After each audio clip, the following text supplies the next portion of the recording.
Hey friends, Kelly Carpenter here, and I'm here to review another curriculum that we used this last year, and we actually will be using again this year, obviously just the next levels. So I'm going to be talking about this brand, The Good and the Beautiful, but for full transparency, we have only used their literature.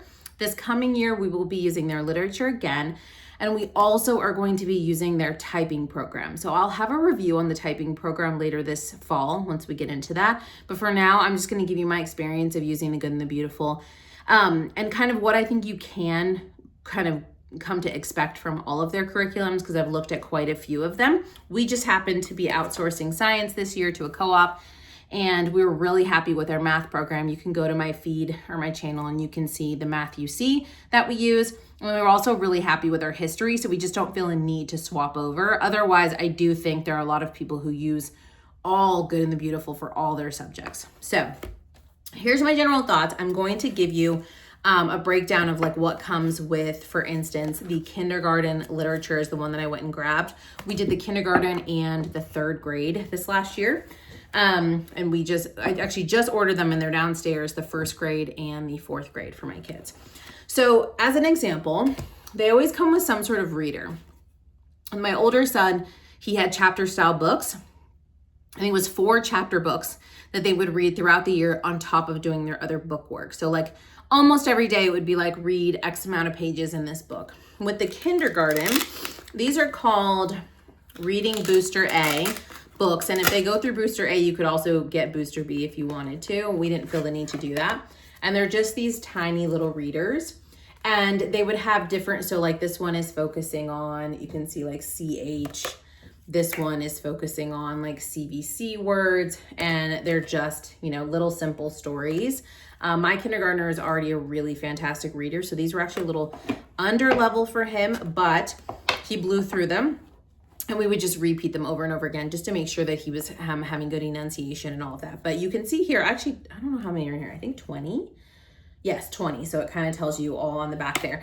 So you'll get some form of reading books, which is great because you don't have to then, I do really like when curriculums come with everything you need. They're not sending you off to the library hunting for certain books or whatever, because that can be kind of a pain, to have to go to the library, an extra trip, or purchase things, whatever. So it's really nice that you get everything that you need. That's one thing I really like about Good and the Beautiful. Then they also had the Reading Booster A cards is what they call them. So this is the second book.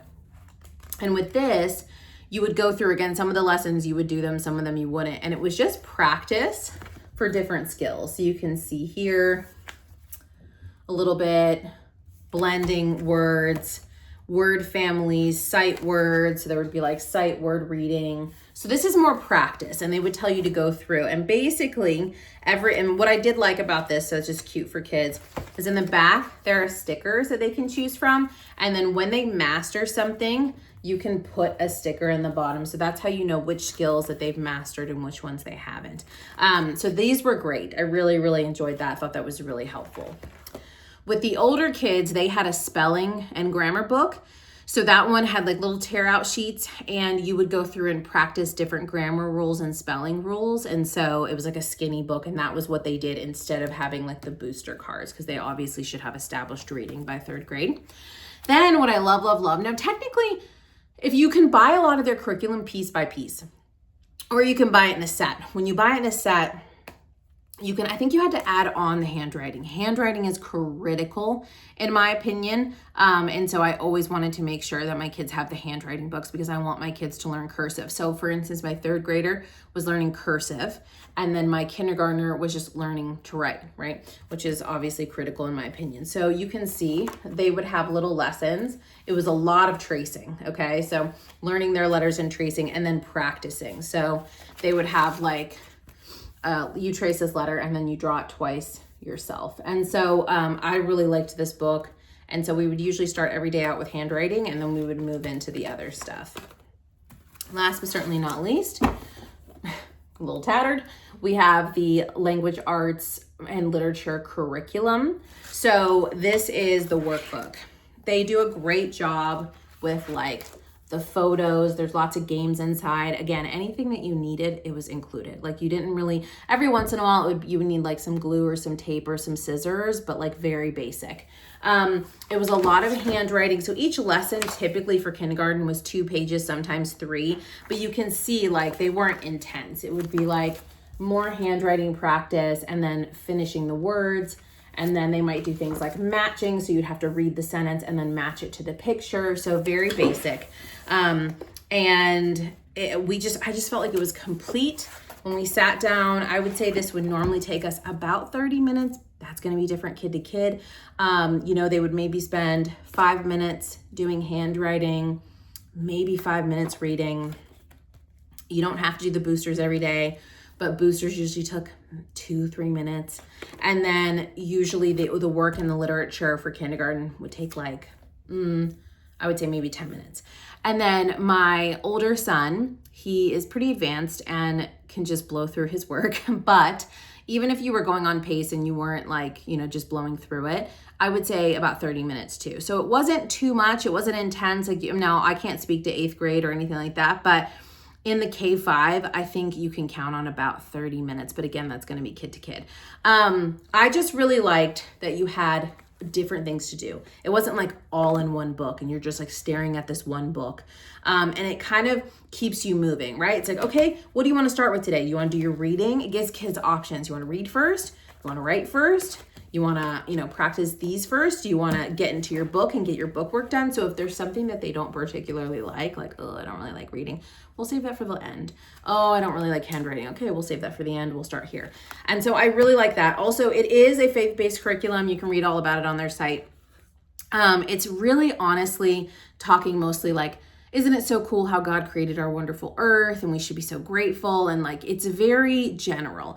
I know some people had concerns depending on where you come from about apparently the owners being Mormon. There is nothing in here that would lead me to believe that the curriculum is influenced in Mormonism, if that's something that is a concern of yours. I know lots of people who are non-denominational Christians who use this curriculum, and I've never come across anything that I felt like theologically was like really off. So I actually don't know the background to the owners, but everything that I've seen, I have been absolutely okay with. So I just want to put that out there.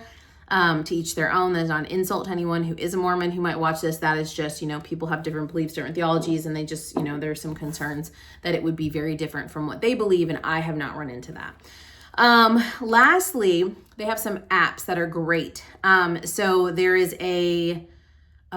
2 apps, and one of them is just called like the Homeschool 123 app, and you would do like spelling. So with the kids, if you want to do the app, it would say like in the lesson, go to the app, go to kindergarten. It's very minimal. It's not every day.